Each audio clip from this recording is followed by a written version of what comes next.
Good morning and welcome.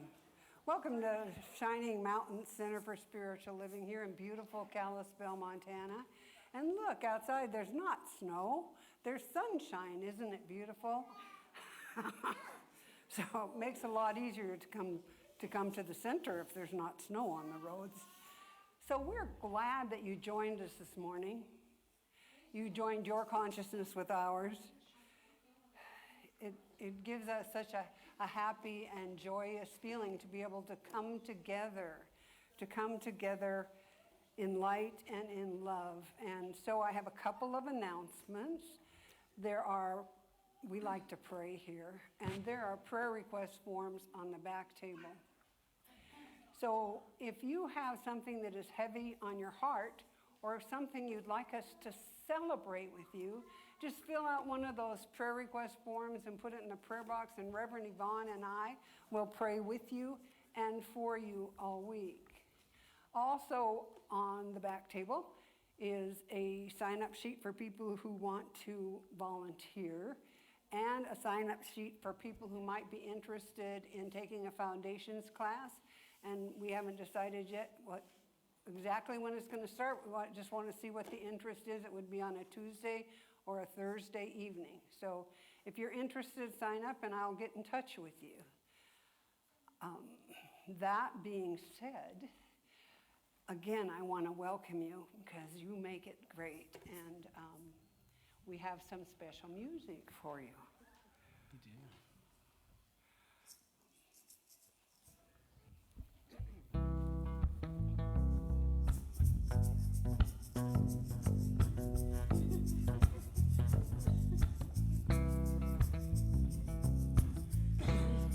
I believe in the power of kindness. Ooh, I believe in the power of love. Ooh, I believe in the power of kindness. Ooh, I believe in the power of love. We don't know what's coming, but we can help shape what's ahead. With kindness as our currency, the Commonwealth is in our hands. So give a little, oh, give a lot, don't stop. A helping hand makes the world go round. There's more than enough. Ooh, I believe in the power of kindness. Kindness. Ooh, I believe in the power of love. Power of love. I believe in the power of kindness. Kindness. Ooh, I believe in the power of love. Listen up now, people. Keep your ear to the ground. We are the river flowing, generosity abounds. So give a little, oh, give a lot, don't stop. Helping hand makes the world go round. There's more than enough. Ooh, I believe in the power of kindness. Kindness. Ooh, I believe in the power of love. Power of love. Ooh, I believe in the power of kindness. Kindness. Ooh, I believe in the power of love.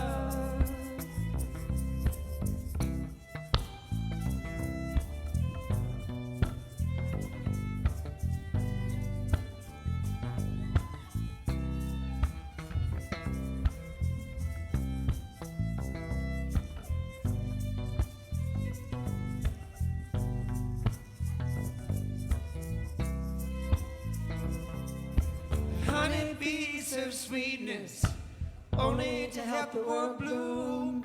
Bringing love to the flower, from the flower to the fruit. We could learn a thing or two. So give a little, oh, give a lot, don't stop. A helping hand makes the world go round. There's more than enough.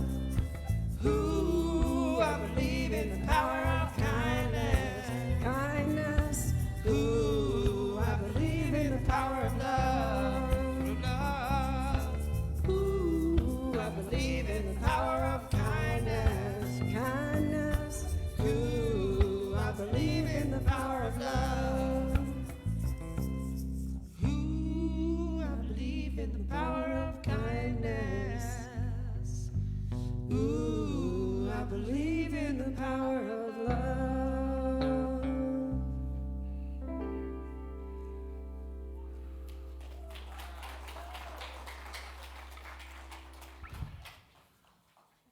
you so much. The power of love. And you can feel its presence, can't you? You can feel the love that is spoken here. It feels great. So, this is the time in our service where we bless our children, the children of the world and the child within each one of us. So if you would please join me in this prayer, blessing our children. We see you, who you really are, made in the image and likeness of God. We cherish you, we support you, and we love you. And so it is. And isn't that not the truth? And I believe that Dawn has a reading for us. Yes. The creative soil of thought is the mental medium through which this law operates. The idea is the seed. Faith is the expectancy of fulfillment. The result is the harvest.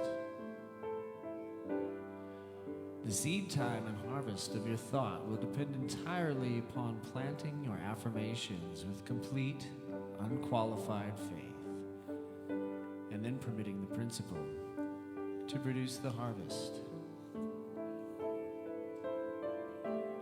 Think of the mind as a mental garden into which you may consciously put seeds of thought.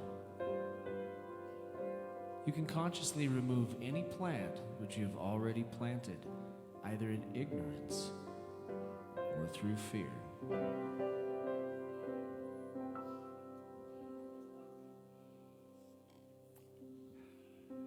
Thank you, Dawn. And would you please now join me in prayer? Sweet, sweet Spirit, Father, Mother, God, that divine and holy essence in which we live and breathe and have our being. God, the good, omnipotent. God who is light and love and peace and joy, abundance and wholeness.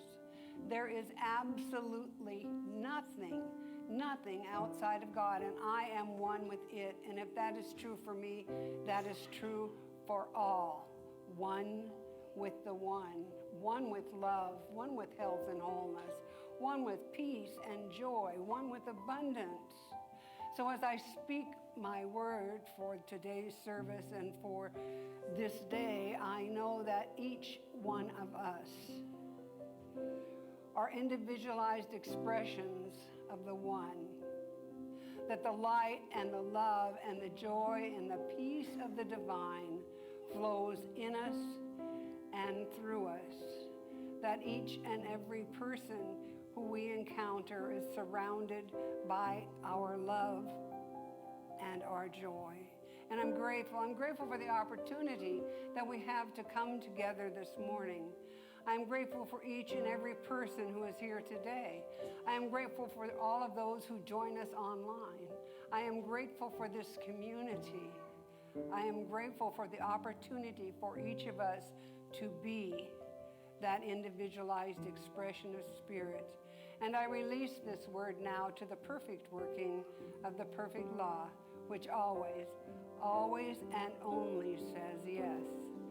Please join me in affirming, and so it is. Amen.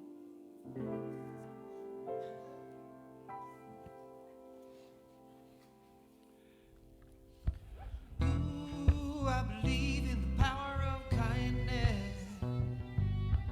Ooh, I believe in the power of love.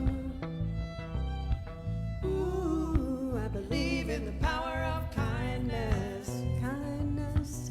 Ooh, I believe in the power of love.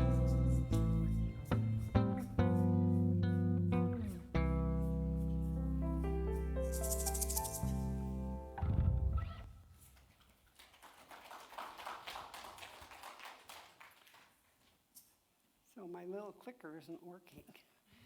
Oh, there it goes. Isn't that funny? It's very sensitive. I heard its feelings this morning. So last week we started by talking about abundance and harvest. And I'm going to continue on that vein today. And I want to start out with a story about this popular speaker who was holding a seminar. And there were about 200 people there.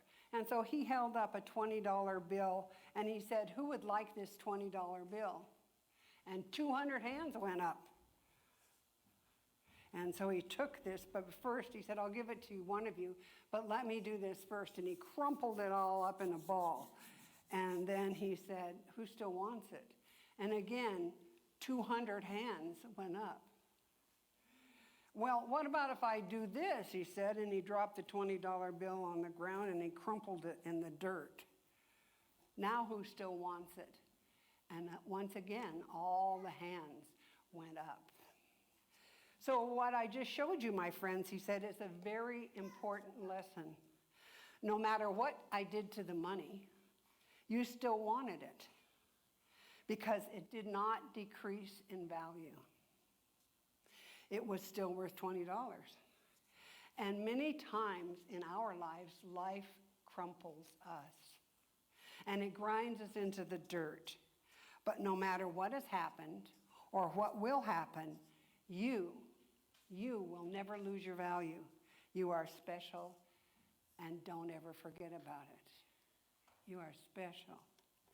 So, in talking about money, Raymond Charles Barker describes money as God's idea of circulation and activity in my world. So money is an effect. It responds to consciousness just as do our bodies and the world of our affairs. Money is only a symbol. It is neither good or bad, but just a tool for self-expression. Our beliefs and our feelings calm down and align with the truth as we realize that we are constantly, each one of us, are constantly immersed in the wealth that God is. And when we realize that God never cuts us off, we become more trusting, more peaceful, and more gentle around the flow and the circulation of money in our lives. If the universe didn't want and need you here, trust me, you would not be here. After all, we do know that each of us is an individualized expression of spirit. The infinite oneness, the divine, is taking its time, its energy, and its thought to be expressed as you and as you. So what we need to do then is to value ourselves. And since money is an effect, when you value yourself, it will respond. So much of our attitude towards money is based on false beliefs. Let's examine them, reevaluate them, and set ourselves free. One of the beliefs that we must release is that money is like the pie, that if I take a piece, there's going to be less, and I'm going to deprive somebody else. There's going to be less. However, wealth does not have those boundaries. It is more like the ocean, and when we take a cup of the ocean, you can't even tell you took it, and it replenishes itself, doesn't it? When we recognize money as simply a symbol of wealth, a tool for the expression of wealth, we realize we cannot drain the universe. We can't drain the universe of anything. We can't drain the universe of wealth.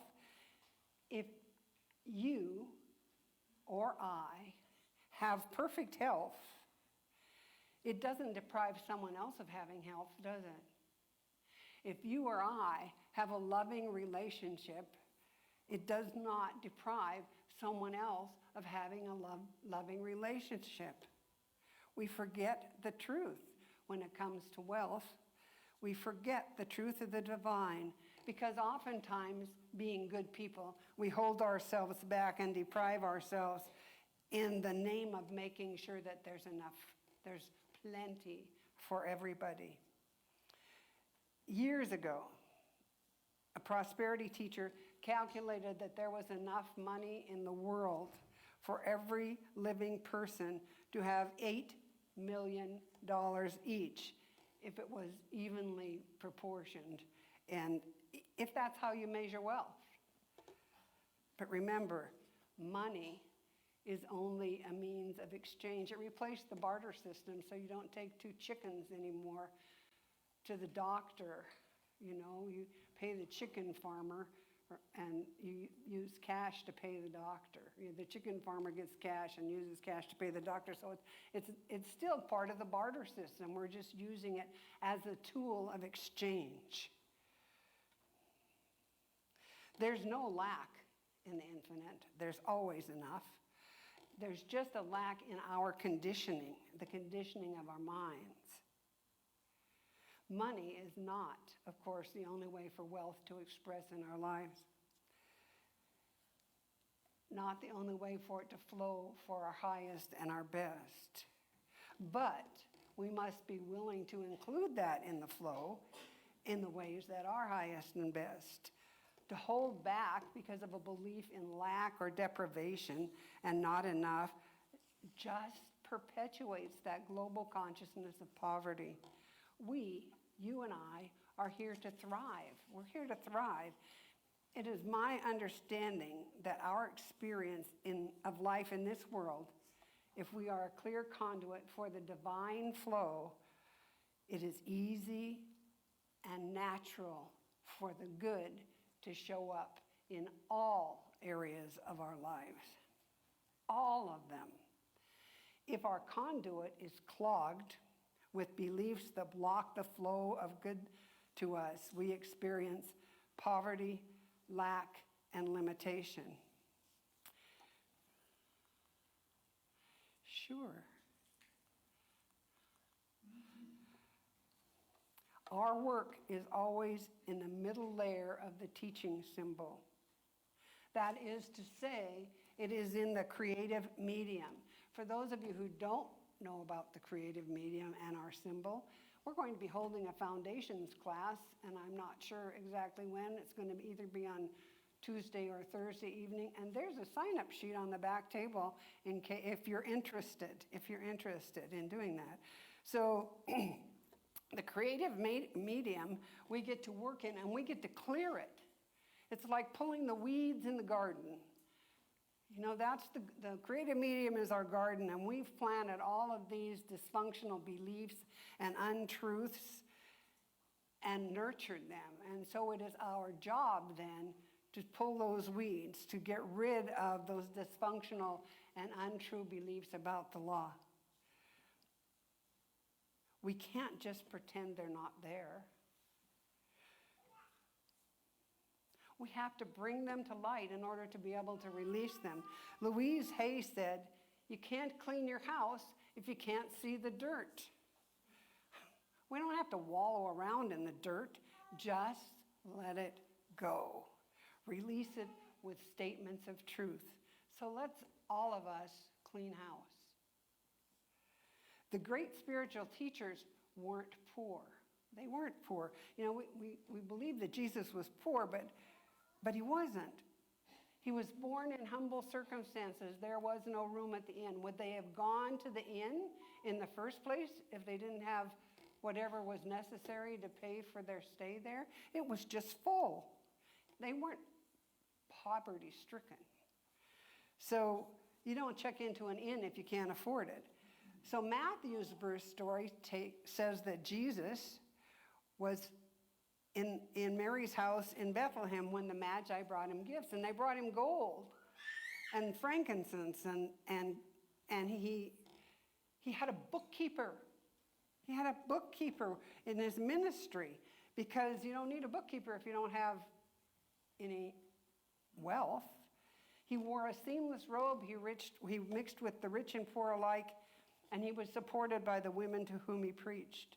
Nowhere does it say he couldn't afford something. The famous statement about being hard for a rich man to enter the kingdom of heaven, which, by the way, is within each of us, was a comment about attachment to wealth and attachment to the social status of the time. The Buddha was wealthy. He rejected both extreme wealth and extreme poverty, and he chose the middle way. Muhammad was a wealthy trader and married a rich widow. Lao Tzu and Zhang Zhu were both respected government officials with no indication of poverty. Abraham, Jacob, Joseph, and Moses were all very well off. It is time to let go of the fact that you have to be poor to be spiritual. You don't have to be poor to be spiritual. Money is the divine idea of circulation in the human world. It is as sacred as everything else in the world. No more, no less. Some people believe that money is bad and that money is evil. But money is simply a tool to help us circulate energy. Let us free ourselves from our old limiting beliefs and our conflicting emotions about money. One Sunday at the center in Alaska, I handed out $20 bills. And I cannot tell you the number of people that wouldn't take it because they were limiting, they felt their good had to come from a specific source. It was freely given, and how often do we limit ourselves by not being willing to receive? We have to maintain the flow of giving and receiving. We live in a reciprocal universe. The money flows in, the wealth flows in, whatever it is flows in. We keep a little, we send the rest on its merry way, and we release it with ease because it's always in circulation. It goes around and comes back. Loss comes when the money is ours and there's only a limited supply and it's only coming from certain channels, like those people who wouldn't take the $20 bill. Didn't come from their job. They couldn't take that money. They didn't earn it. We have to understand our money can come from many sources. When you open the door, the wind can come through the front door, it can come through the back door, it can come through the window. It doesn't limit itself to one way. It doesn't limit itself to one way. When we let go, we may sustain what in human terms we call loss, but nothing. Think about that. Nothing is ever lost in the universe. Nothing. If we put a claim into the universe to provide us with the amount lost or more, and if we stay open to that infinite flow, we will experience the ever-present opulence of the universe. There was a student in a Science of Mind Foundation class, and she was scammed out of $800. And of course, she told the story, and during this class, she suspended that story. She decided that she, with the support of her instructor and classmates, that instead she would call on the universe to replace that money from some other source. And even more. Within 2 days of that class, a person who owed her money that she'd written off that she thought she would never see again called her to say, I have just deposited $1,000 in your PayPal account. That money that she was scammed came back to her, and even more, from an unexpected source, When we set our intention, the universe begins its work to manifest it for us. God is within each of us, each one of us, and we cannot deny that God knows what to do if we listen, if we pay attention, if we go within and listen to that still small voice. We get to draw on that infinite intelligence, that infinite source. We don't have to think it through repeatedly. We don't have to stay in control constantly. That's one of my things. Sometimes it's hard to let go of control. But we don't have to stay in control constantly. What we can do, or at least what we can try to do, is to let it go instead of doing it the hard way, instead of doing it by trying to manipulate life. What we really want is for the highest and the best to be revealed to us, and to live it and to embrace it. A quote from the Science of Mind, it says, "Unless one conceives of himself as possessing good things, he will not possess them. From the objective world of such a one, even that which he has will be taken away." So sometimes we stay where we are because we're afraid. You know, I have this group of friends, and we get together and we commiserate about all this stuff. And if I don't have it to commiserate, they may not be my friends anymore. You know, I might lose them as friends. Well, but guess what? You'll get new ones. You'll get new ones who have a little bit higher consciousness of good. So if we want to expand our good, we get to expand not only our consciousness, but that group mind in which we hang out. And you can pull them right up with you, you know? The universe supports our expanding consciousness by matching our energy with surrounding people and circumstances. So it's time for us to grow. It's time for us to grow. Money is just a form of divine energy. We don't need to feel ashamed about our interaction with it, and we do not have to dumb down or fake that we're rich to create a healthy relationship with money. We need to let go of those old stories of poverty, of the great spiritual teachers that were so good they were poor. They were so, you know, if they were so good, you know they weren't poor, because they were creating abundance in their lives. So we get to let go of clinging to our debts and clinging to our losses and clinging to our poor me. We get to let that go. We get to let go of attaching our identity to our money. We must recognize that we live within a divine quality of wealth in many forms, And it's not my wealth anyway. You know, I'm going to be gone. I just get to play with it for a while.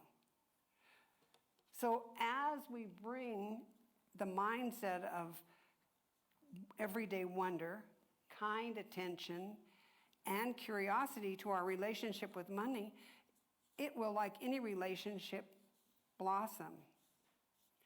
What I know, how about you? What I know is I've always had enough. You know, even on those days when it was like, oh, I'm here.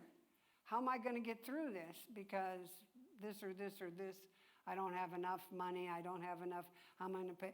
But you know what? We did. We're here. We made it through those moments. We can, and we do. We always have enough. So this week you need to become aware of your thoughts about money and how you handle it. Do you hear the ghosts of the old myths haunting that house of your mind?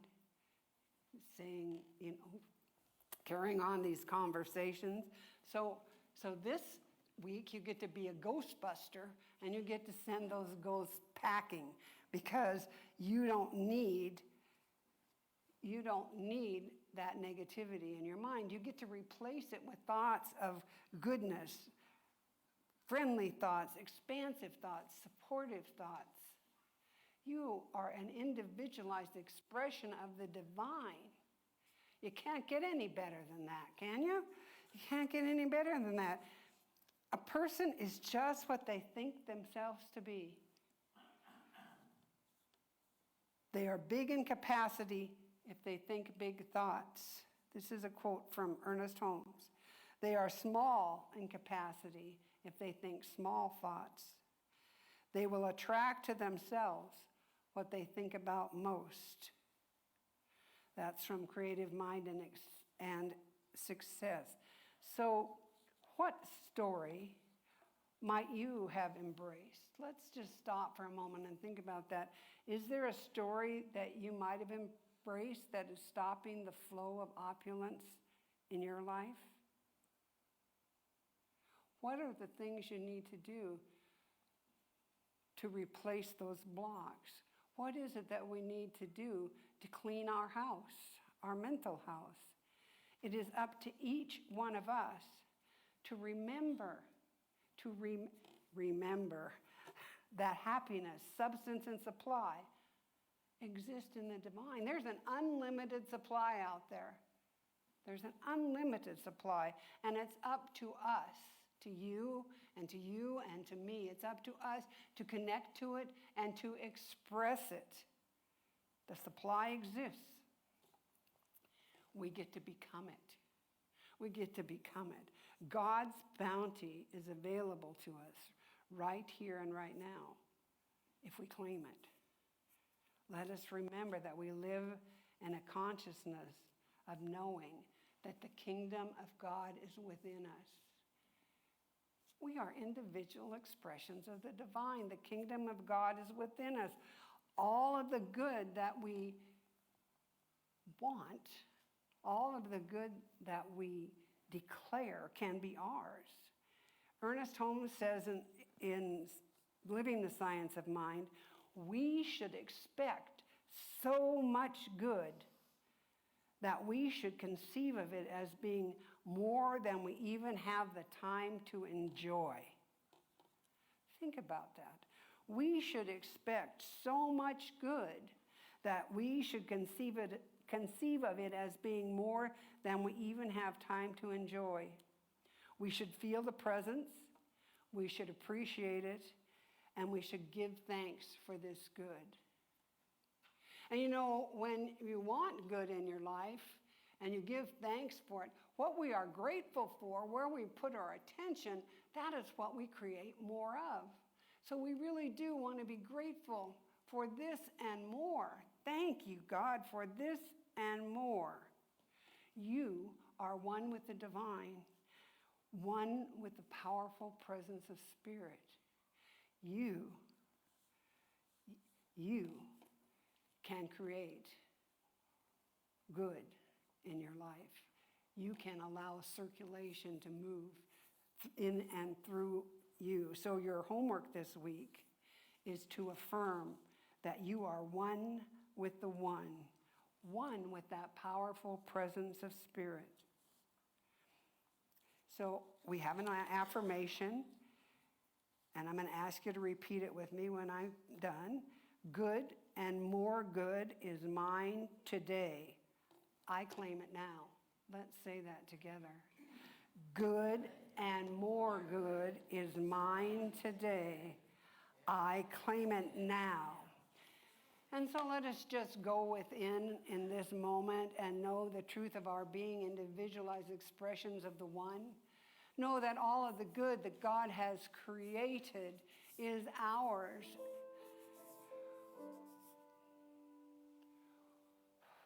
Know that each one of us has the right and the ability to express abundance in our lives right here and right now.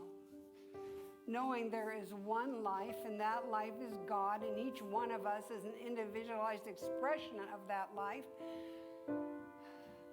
We claim our good right here and right now. We name it and we claim it. We are one with that holy presence, one with the one. So as we move through this ensuing week, let us remember that. Let us remember to claim the good that is ours. Let us go within and play Ghostbusters and get rid of those things that no longer serve us. Let's clean our house. And let us be grateful Grateful for the powerful presence of Spirit within us. Grateful for the light and the love of the divine that enfolds and supports us. Grateful for the love that we share with one another. Grateful for our being here now. So I simply say thank you as I release this word now to the perfect working of the perfect law that always, always, and only says yes. Please join me in affirming, and so it is.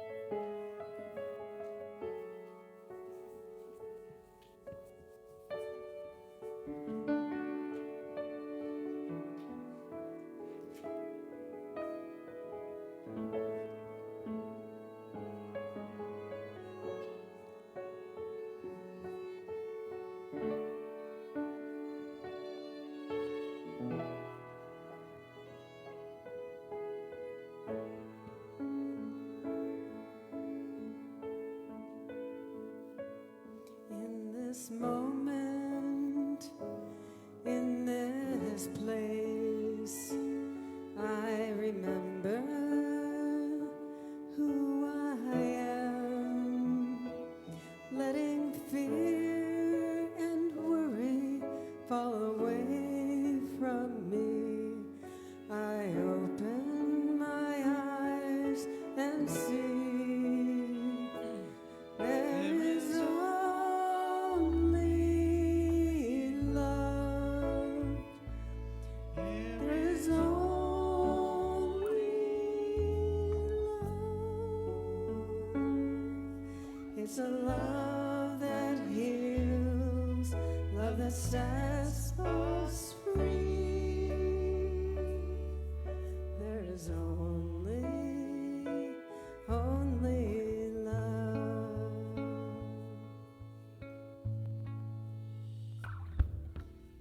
When I lose myself, when it seems I've lost my way, when I go inside and quiet my mind, I can hear Spirit gently say, there's only love. There is only love. It's a love that heals, love that sets us free. There is only love.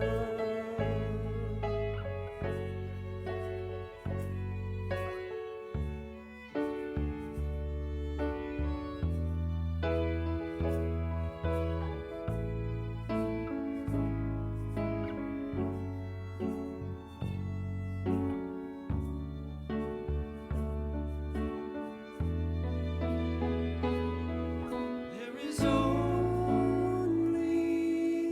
love.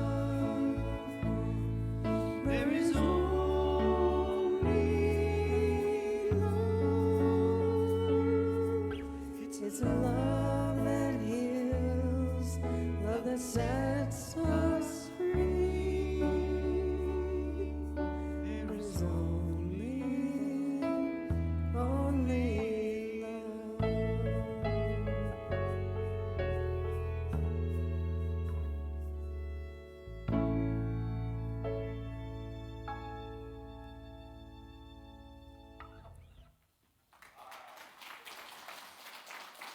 Okay.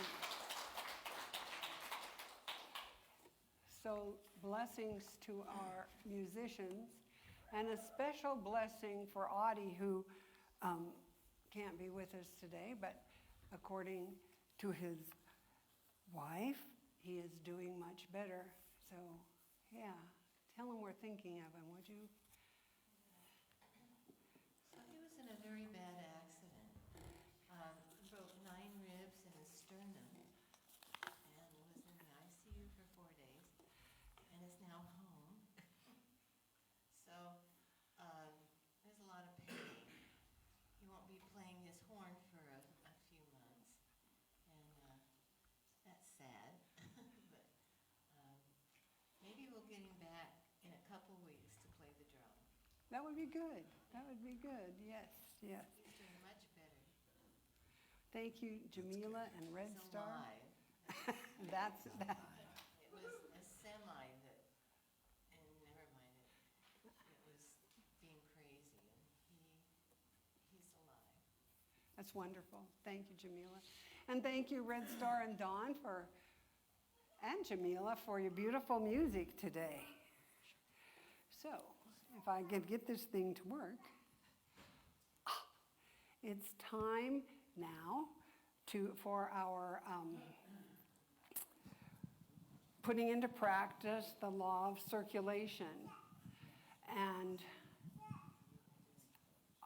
we have ushers coming forward to do our collection today.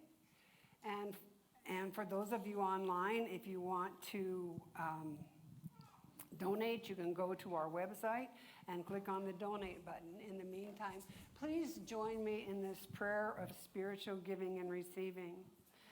Divine love through me blesses and multiplies all that I have, all that I give, and all that I receive. Thank you, God, and so it is. And so we want to thank everyone who joined us today. We appreciate your continued support. We love you. We love you, and we bless you, and we hope you come back and see us again soon.